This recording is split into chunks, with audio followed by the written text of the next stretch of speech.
ഇങ്ങനെ ഒരു അവസരം തന്ന പ്രിയപ്പെട്ട സതീഷ് അച്ഛനോടും കമ്മിറ്റിക്കാരോടും നന്ദി പറയുന്നു. ആദ്യം തന്നെ ഗായക സംഘനായകന്റെ പ്രാർത്ഥനകളും ആശംസകളും ഞാൻ അറിയിച്ചുകൊള്ളുന്നു. ഇന്നത്തെ ചിന്താവിഷയം ആരാധനയിൽ ഇല്ലേ സംഗീതം എന്നതാണ്. വേദപുസ്തകം നാം പരിശോധിക്കുമ്പോൾ 3000 വർഷം മുമ്പ് ദാവീദ് രാജാവിന്റെ കാലത്ത് ആരംഭിച്ചതാണ് ഗായക സംഘം എന്നത്. അന്ന് ഗായക സംഘം ഒരു മുഴുവൻ സമയ വേലയായിരുന്നു. അന്ന് ഗായക സംഘ അംഗങ്ങൾക്ക് മറ്റു വേലയൊന്നും ചെയ്യുവാൻ സാധ്യമല്ലായിരുന്നു. അവർ മുഴുവൻ സമയം ദൈവത്തെ പാടിക്കൊണ്ടിരിക്കുക എന്നായിരുന്നു അവർ ചെയ്തുകൊണ്ടിരുന്നത്. 1 തിരുവൃത്താന്തം 25:1 മുതൽ പരിശോധിക്കുമ്പോൾ നമുക്ക് ഒരു കുടുംബത്തിൽ നിന്നാണ് ആദ്യത്തെ ഗായക സംഘം ഉടലെടുത്തതെന്ന് നമുക്ക് കാണുവാൻ സാധിക്കും.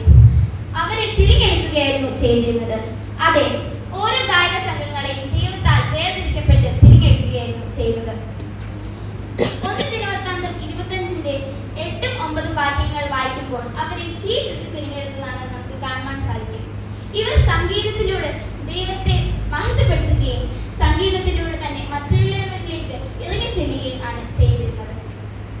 ഇതിന്റെ പിൻതലമുറക്കാരായിട്ടാണ് നാം ഇന്ന് ഗായക സംഘത്തിൽ യൂണിഫോം ധരിച്ച് ആലയത്തിൽ ഗായക സംഘത്തിന്റെ യൂണിഫോം ധരിച്ച് ആലയത്തിൽ ശുശ്രൂഷ ചെയ്യുന്നത്. സഭയിലെ ഗായക സംഘത്തിന്റെ ഇന്നത്തെ രൂപത്തിലുള്ള വളർച്ചയും നിലനിൽപ്പിന്റെയും നൂറ്റാണ്ടിൽ നാം നോക്കുമ്പോൾ ഗായക സംഘത്തിൽ പുരുഷന്മാർ മാത്രമേ ഉണ്ടായിരുന്നുള്ളൂ എന്ന് നമുക്ക് കാണുവാൻ സാധിക്കും. എന്നാൽ മാർട്ടിൻ ലൂതർ, ജോൺ കാൽവിൻ തുടങ്ങിയ റിഫോർമേഷൻ വക്താക്കളുടെ വരവും നവോത്ഥാനവും പ്രസ്ഥാനത്തിന്റെ ഉദയവും 16-ാം നൂറ്റാണ്ടിൽ സ്ത്രീകൾ ഗായക സംഘത്തിൽ ചേർക്കപ്പെടുന്നതിന് വഴിതെളിച്ചു. എന്നാൽ ഇന്നത്തെ സാഹചര്യത്തിൽ നാം നോക്കുമ്പോൾ സ്ത്രീ പുരുഷ വ്യത്യാസങ്ങളൊന്നും ഗായക സംഘത്തിലോ സഭയിലോ കാണാറില്ല. ഇപ്പോൾ CSI സഭയുടെ പരമോന്നത പദവിയിലേക്ക് ഒരു വനിതാ ബിഷപ്പിനെ വാഴ്ച മാതൃക കാട്ടിയ സഭയുടെ അംഗങ്ങളാണ് നാം. അതിൽ നമുക്ക് അഭിമാനിക്കാനുണ്ട്. വേദശാസ്ത്രപരമായി നമ്മുടെ ആരാധനാക്രമത്തിൽ സംഗീത ശുശ്രൂഷയ്ക്ക് വളരെയധികം പ്രാധാന്യം നൽകുന്നുണ്ട്. ഗായക സംഘത്തിന്റെ പ്രധാന ചുമതലകൾ എന്താണെന്ന് നമുക്ക് നോക്കാം. ഒന്നാമതായത്, a choir member is to serve others and attend the needs. ഞാൻ നേരത്തെ പറഞ്ഞതുപോലെ നമ്മുടെ സംഗീതത്തിലൂടെ മറ്റുള്ളവരെ ഇറങ്ങി ചെല്ലുകയും മറ്റുള്ളവരുടെ മുറിവുകളെ സൗഖ്യമാക്കുകയും ചെയ്യണം. അവർക്ക് ശക്തി നൽകുകയും അവരെ ആശ്വസിപ്പിക്കുകയും ചെയ്യാൻ നമുക്ക് കഴിയണം. നമ്മുടെ ജീവിതത്തെ ഒരു സാക്ഷ്യമായി ആലപിക്കാൻ നമുക്ക് ഓരോ ഗായക സംഘാംഗങ്ങൾക്കും കഴിയണം. രണ്ടാമതായുള്ളത്, a choir member is committed to God and human beings. ദൈവത്തോടും മനുഷ്യരോടുമുള്ള പ്രതിബദ്ധതയിൽ നിന്നാണ് ഒരു ഗായക സംഘം അംഗം ജന്മം എടുക്കുന്നത്. കോൺഗ്രേഷന്റെ ശബ്ദം choir ഒരിക്കലും സെക്കൻഡറിയെ കാണാറില്ല. എല്ലാവരും തങ്ങളുടെ ശബ്ദം ഉയർത്തി ദൈവത്തെ സ്തുതി പാടുന്നു.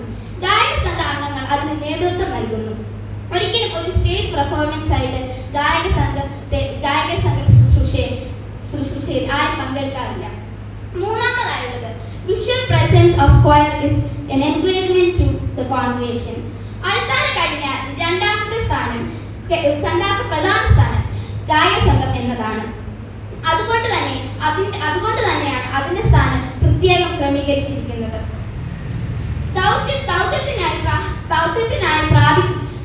ദൗത്യത്തിനായി പ്രതിഷ്ഠിക്കപ്പെട്ട് വേർതിരിക്കപ്പെട്ടവരാണ് ഓരോ ഗായക സംഘാംഗങ്ങളും.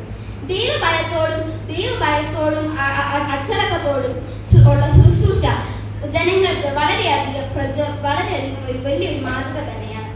ഉദാഹരണത്തിന്, മുട്ടുകുത്തി പ്രാർത്ഥിക്കാൻ എവിടെയെല്ലാം ആരാധനക്രമത്തിൽ പറയുന്നുവോ അവിടെയെല്ലാം മുട്ടുകുത്തി ഗായക സംഘ അംഗങ്ങൾ മുട്ടുകുത്തണം. അത് ജനങ്ങൾക്ക് ഒരു മാതൃക തന്നെയാണ്. ഇത് താഴ്മയുടെയും വിനയത്തിന്റെയും ഭയഭക്തിയുടെയും ഭാവമാണ്. യേശു കർത്താവ് പ്രാർത്ഥിക്കുമ്പോൾ മുട്ടുമടക്കി എന്ന് തിരുവെഴുത്ത് പറയുന്നുണ്ട്. ലൂക്കോസ് എഴുതിയ സുവിശേഷം 21:41 ഇത് പറയുന്നുണ്ട്. നാലാമതായുള്ളത്, choir with robe. Dress code അവരുടെ വ്യക്തിത്വത്തെ കാണിക്കുന്നു. ലോയർ, ജഡ്ജ് എന്നിവർ അവരുടെ വ്യക്തിത്വത്തെ കാണിക്കുവാൻ വേണ്ടി അവർ ഗൗൺ ധരിക്കുന്നു. ലേവി പുരോഹിതൻ ജനത്തിന് ശുശ്രൂഷ ചെയ്യുവാൻ നേതാവ് എന്ന് കാണിക്കാൻ വേണ്ടി റോബ് ധരിക്കുന്നു. എന്നാൽ ഗായക സംഘത്തിന്റെ സംബന്ധിച്ചിടത്തോളം റോബിന് വളരെയധികം ആർത്ത തലങ്ങളുണ്ട്. ഒന്നാമതായിട്ടുള്ളത് ദൈവികതയുടെയും പരിശുദ്ധാത്മാ നിറവിന്റെയും കാണിക്കുന്നതാണ് പുറമെയുള്ള ചുവപ്പ് കുപ്പായം. രണ്ടാമതായുള്ളത് അച്ചടക്കവും ഐക്യതയും കാണിക്കുന്നതാണ് പുറമെയുള്ള അടയാളം. കുപ്പായത്തിന് മുകളിലുള്ള വെള്ള സർപ്രൈസ് പരിശുദ്ധാത്മാവിന്റെ അളവില്ലാത്ത കവിഞ്ഞൊഴുക്കിനെ കാണിക്കുന്നു. ആരാധനയെ കുറിച്ച് ചിന്തിക്കുമ്പോൾ മൂന്ന് കാര്യങ്ങളാണ് എനിക്ക് പറയുവാനുള്ളത്. ഒന്നാമതായുള്ളത് we are called to worship. ആരാധിക്കുവാൻ പിരിച്ചു വേർതിരിക്കപ്പെട്ടവരാണ് നാം. എന്നെ ആരാധിക്കാൻ എന്റെ ജനത്തെ വിട്ടയക്കുക എന്നായിരുന്നു ഫറവോനോടുള്ള ദൈവത്തിന്റെ സന്ദേശം. യാഗം കഴിക്കുവാനും ആരാധിക്കുവാനും ശുശ്രൂഷ ചെയ്യുവാനും ഉത്സവം ആചരിക്കുവാനും ഒക്കെ ഉള്ള ഒരു ആഹ്വാനമായിരുന്നു ഇത്. എന്നാൽ ഇതിന്റെ എല്ലാ ആകെത്തുക എന്ന് പറയുന്നത് ആരാധന തന്നെയാണ്. യെശയ്യാവ് പ്രവാചകൻ ആരാധനയുടെ അനുഭവത്തിൽ കൂടെ കടന്നു പോകുന്നത് നമുക്ക് കാണുവാൻ കഴിയും. യെശയ്യാവ് തന്റെ അടുത്ത സുഹൃത്തായ ഉസിയ രാജാവ് മരിച്ചപ്പോൾ അദ്ദേഹത്തിന്റെ സങ്കടം കാരണം അദ്ദേഹം ദേവാലയത്തിൽ പോയി. അപ്പോൾ അദ്ദേഹത്തിന് മനസ്സിലായി രാജാവ് മരിച്ചെങ്കിലും ദേവാലയ രാജൻ ജീവിച്ചിരിക്കും എന്ന് അദ്ദേഹത്തിന് മനസ്സിലാക്കാൻ കഴിഞ്ഞു. ദൈവത്തെ കാണുവാനും ദൈവത്തെ അനുഭവിച്ചറിയുവാനും അദ്ദേഹത്തിന് സാധിച്ചു. നമ്മുടെ പ്രതികൂല ഘട്ടങ്ങളിലും സങ്കടഘട്ടങ്ങളിലും എല്ലാം ദൈവാലയത്തിൽ കടന്നു വന്നാൽ ദൈവത്തിന്റെ മുഖം കാണുവാനും ദൈവത്തോട് കൂടുതൽ അടുക്കുവാൻ ദൈവത്തെ അനുഭവിച്ചറിയുവാനും നമുക്ക് സാധിക്കും. രണ്ടാമതായിട്ട് worship him in truth and spirit. ആത്മാവിലും സത്യത്തിലും ആരാധിക്കുക.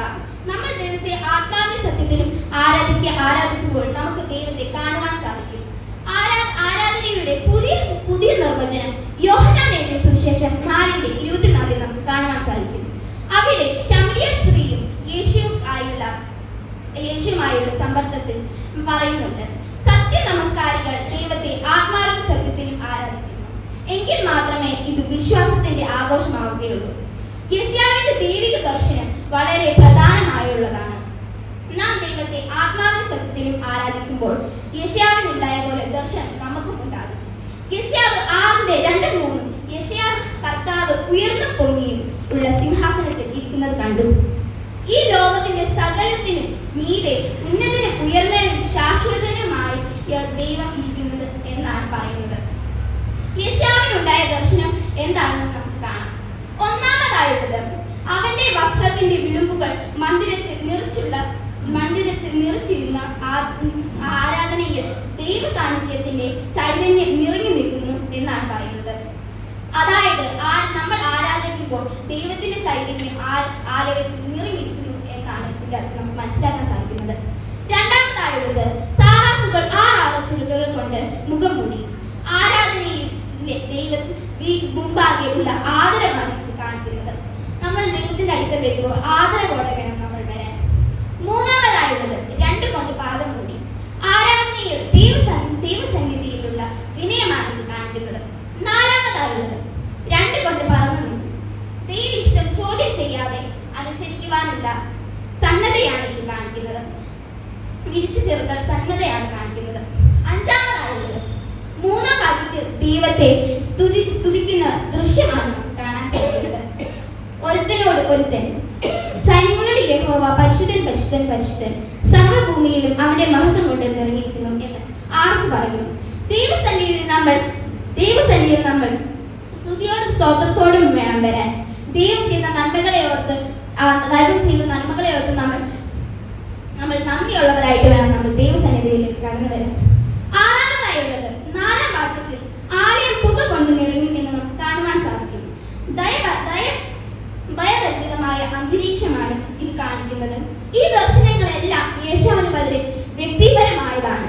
ആരാധനയും ദൈവിക ദർശനം ഓരോ ആളുകൾക്കും വളരെയധികം വ്യക്തിപരമാണ്. അത് അനുഭവിക്കാൻ ഇന്നിവിടെ വന്നിരിക്കുന്ന എല്ലാവർക്കും സാധിക്കണം. ഞാനൊരു കഥ പറയാം.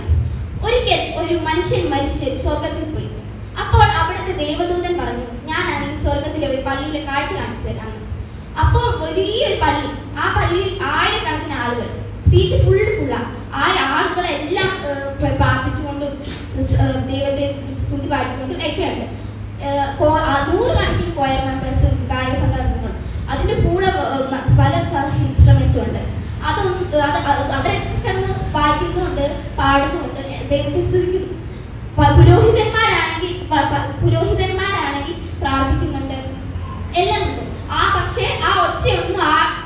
സ്വർഗത്തിലിരിക്കുന്ന ആ മനുഷ്യന് കേൾക്കാൻ സാധിക്കുന്നില്ല.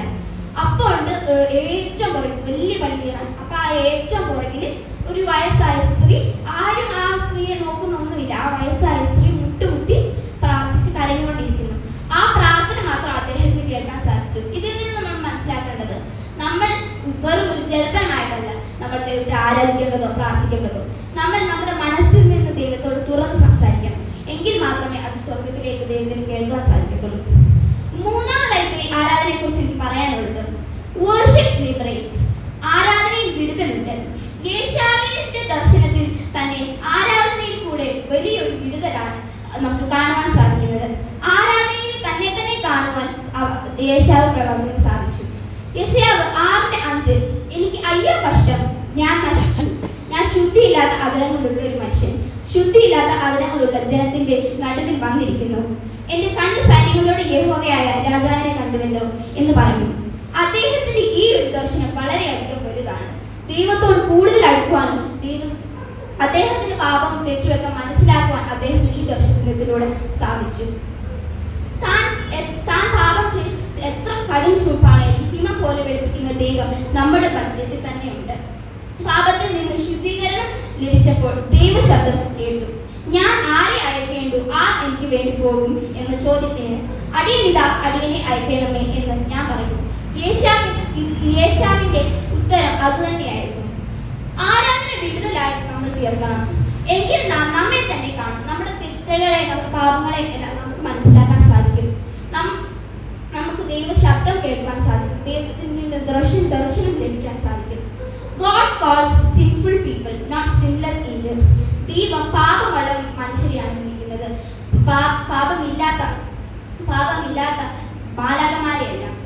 ദൈവം ഹൃദയത്തിന്റെ വാതിലിൽ മുട്ടുമ്പോൾ ആ വാതിൽ നമുക്ക് തുറന്നു കൊടുക്കാൻ സാധിക്കണം. കൂനിയായ സ്ത്രീ ആരാധിച്ചപ്പോൾ ആ കൂനിയായ സ്ത്രീക്ക് നിവർന്നു നിൽക്കാൻ വേണ്ടി വിടുതൽ കിട്ടി. അതുപോലെ നാം പല അടിമത്തത്തിൽ നിന്നും നമ്മൾ ഇവിടെയുള്ള ഓരോ ആളുകളും പല അടിമത്തത്തിൽ നിന്നുള്ളവരാണ്. മയക്കുമരുന്ന്, മദ്യപാനം, മൊബൈൽ അഡിക്ഷൻ, ഇതുപോലെ പല രോഗങ്ങൾ എല്ലാം ബാധിച്ചവരാണ് ഓരോ ആളുകൾ. അതിൻ്റെ ഒക്കെ ഒരു വിടുതൽ കിട്ടുന്നത് ആരാധന പ്രാർത്ഥനയിൽ തന്നെയാണ്. ഞാൻ എൻ്റെ ഒരു സാക്ഷ്യം കൂടെ പറഞ്ഞ് എൻ്റെ വാക്കുകളിൽ നിന്ന് വിരമിക്കുന്നു. ഞാൻ 3ാം ക്ലാസ്സിൽ പഠിക്കുമ്പോൾ തന്നെ എൻ്റെ അപ്പാപ്പ ഓർഗൻ പഠിപ്പിക്കാൻ വേണ്ടി തുടങ്ങിയിരുന്നു. ആദ്യമൊന്നും എനിക്ക് വലിയ താല്പര്യമൊന്നും ഇല്ലായിരുന്നു. പിന്നെ ഞാൻ 5ാം ക്ലാസ്സിൽ എത്തിയപ്പോൾ എനിക്ക് താല്പര്യമൊക്കെ വന്നു. അപ്പത്തേക്കും എനിക്ക് പള്ളിയിലൊക്കെ വായിക്കാൻ ഒക്കെ ആയിരുന്നു. അപ്പോൾ ഒരു ദിവസം CSI ഒന്നാര ചർച്ചിൽ നിന്ന് KJ ശാന്തോ തിരുമേനി വന്നു. എന്നിട്ട് എന്നെ ഓർഗനിസ്റ്റായിട്ട് ഡെഡിക്കേറ്റ് ചെയ്തു. അന്ന് തൊട്ട് എനിക്ക് പള്ളിയിൽ ഓർഗൻ വായിക്കാൻ വേണ്ടി സാധിച്ചു. അതിന് മുമ്പൊന്നും ഞാൻ സ്കൂളിൽ അത്രയ്ക്ക് പഠിത്തമൊന്നുമില്ലായിരുന്നു. അത് കഴിഞ്ഞപ്പോഴാണ് എനിക്ക് കൂടുതൽ പഠിത്തത്തിൽ ഇങ്ങനെ ഇച്ചിരി കൂടെ മുമ്പോട്ട് പോകുവാനായിട്ട് സാധിച്ചത്. അത് ഞാനാണെങ്കിൽ എൻ്റെ താലന്തും എൻ്റെ സമയവും ഞാൻ ദൈവത്തിന് വേണ്ടി കൊടുത്തുകൊണ്ട് മാത്രമാണ് എന്ന് ഞാൻ വിശ്വസിക്കുന്നു. നമ്മൾ നമ്മുടെ താലന്തും സമയവും ദൈവത്തിന് വേണ്ടി നൽകിയാൽ ദൈവം തീർച്ചയായും അതിന് ഒരു അനുഗ്രഹം തന്നെ നമുക്ക് തിരിച്ചു തരും. ഓരോ ഗായക സംഘ അംഗങ്ങൾക്കും ദൈവം നഷ്ടമൊന്നും വരുത്തിയിട്ടില്ല, അനുഗ്രഹങ്ങൾ മാത്രമേ ദൈവം കൊടുത്തിട്ടുള്ളൂ. അതുപോലെ നമുക്ക് എല്ലാവരും നമ്മൾ ദൈവത്തിന്റെ സമയം നമ്മുടെ സമയം ദൈവത്തിന് വേണ്ടി കൊടുക്കണം. ദൈവം ആർക്കും ഒരു കടക്കാരനല്ലെന്ന് നമ്മൾ മനസ്സിലാക്കണം. കണ്ണുകളെ അടയ്ക്കും പ്രാർത്ഥിക്കാം. പരിശുദ്ധനും ബലവാനുമായ കർത്താവേ, ഞങ്ങൾ വചനത്തിലൂടെ കേട്ടതുപോലെ ആരാധനയ്ക്ക് വേണ്ടി വിളിച്ച് വേർതിരിക്കപ്പെട്ടവരാണല്ലോ ഞങ്ങൾ. ഓരോ ഗായക സംഘങ്ങളും ഓരോരുത്തരും യേശാവിന് കിട്ടിയ പോലത്തെ ദർശനം ഞങ്ങൾക്ക് ഇവിടെ ഉള്ള ഓരോ ഗായകർക്കും കിട്ടണമേ. ആരാധനയിൽ കൂടെ വിടുതൽ ലഭിക്കണമേ. ഓരോ രോഗങ്ങളിലുള്ള പലവരുണ്ടല്ലോ, അവർക്കൊക്കെ വിടുതൽ ലഭിക്കണമേ.